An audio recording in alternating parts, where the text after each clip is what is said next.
Alors bonjour, nous sommes vendredi matin, il est 10 heures, la plénière vient d'avoir lieu et nous sommes avec Isabelle Sébry, infirmière cadre de santé, chargée de mission à la faculté de médecine de Strasbourg, qui vient de modérer la table ronde sur la place des infirmiers et infirmières en pratique avancée. Bonjour Isabelle. Bonjour. Alors Isabelle, d'abord merci pour votre témoignage. Pensez-vous que les IPA peuvent permettre de redéfinir certains postes d'infirmiers coordinateurs ?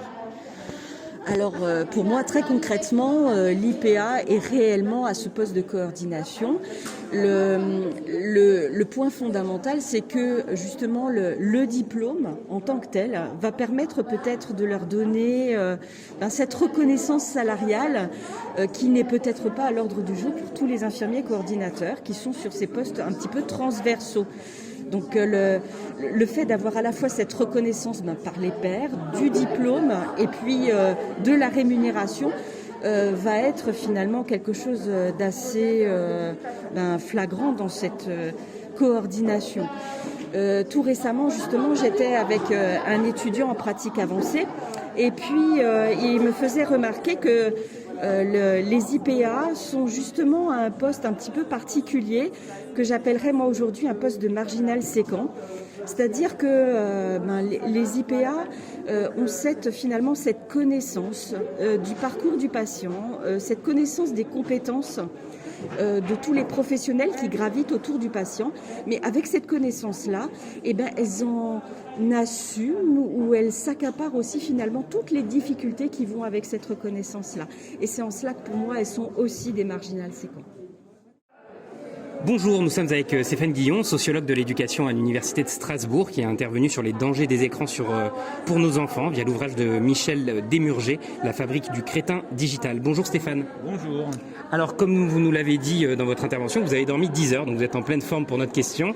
Hier, il a été évoqué les dérives de la notation et leur ingérence dans la société. On y retrouve la notation de nos livreurs, de nos logeurs, des restaurants. Et à l'extrême, le gouvernement chinois a mis en place depuis 2014 dans une quarantaine de municipalités pilote un système de crédit social, à savoir une notation des citoyens par le pouvoir avec des conséquences qu'on imagine bien, comme en 2019, 11 millions de personnes qui n'ont pas pu prendre l'avion du fait de leurs notes.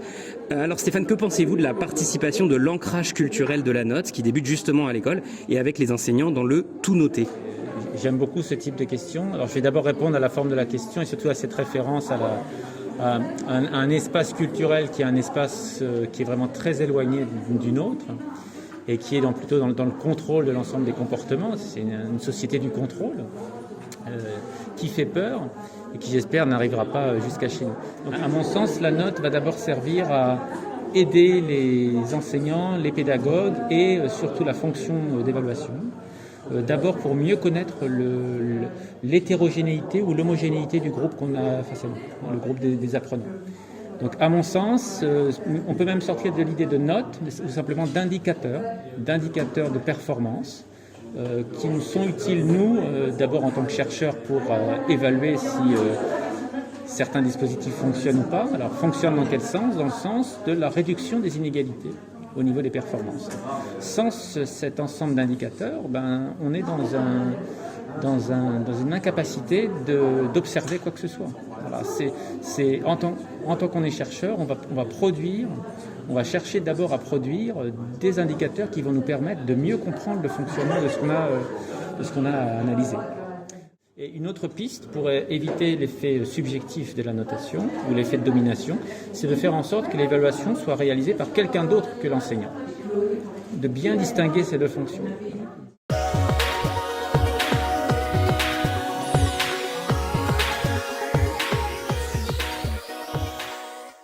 Je serais vraiment estomaqué, on pourrait dire même flabbergasté, du nombre de recherches réalisées dans le domaine de la formation en sciences de la santé. Honnêtement, j'espère que vous êtes conscient que vous avez réalisé et on a réalisé une multitude incroyable de recherches. Vous prenez appui sur ces conclusions pour progresser. Je suis honnêtement très impressionné par le nombre de références que vous citez, toutes les nuances que vous y mettez. Si j'étais dans un autre domaine, je serais d'ailleurs envieux de toutes vos questions, j'aurais pu mettre également de toutes vos réflexions, et de toutes vos hypothèses par rapport à la formation et à l'évaluation.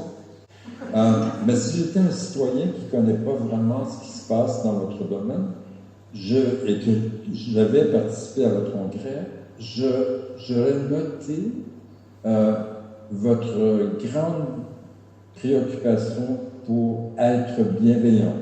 Quand je regarde ce qui se passe dans le domaine de la santé, je me dis, wow, on a gagné quelque chose à ce que la formation accorde autant d'importance à la bienveillance par rapport à l'autre ou par rapport au patient, à la patiente.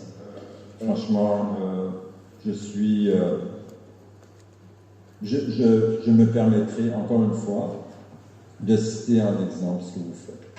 Merci beaucoup de votre invitation pour ma participation à ce congrès et merci à tous ces gens dont j'ai appris une multitude de choses.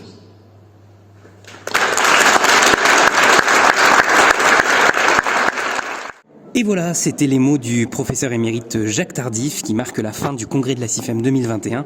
On espère que ce podcast aura permis de vous imprégner un peu de l'ambiance et de l'atmosphère qui règne ici à l'Hôtel Hilton. Pour vous qui étiez à distance, merci à tous les intervenants qui ont joué le jeu de répondre à nos questions, pas toujours évidentes. On vous dit à l'année prochaine à Amiens, en espérant qu'elle soit 100% en présentiel. À bientôt.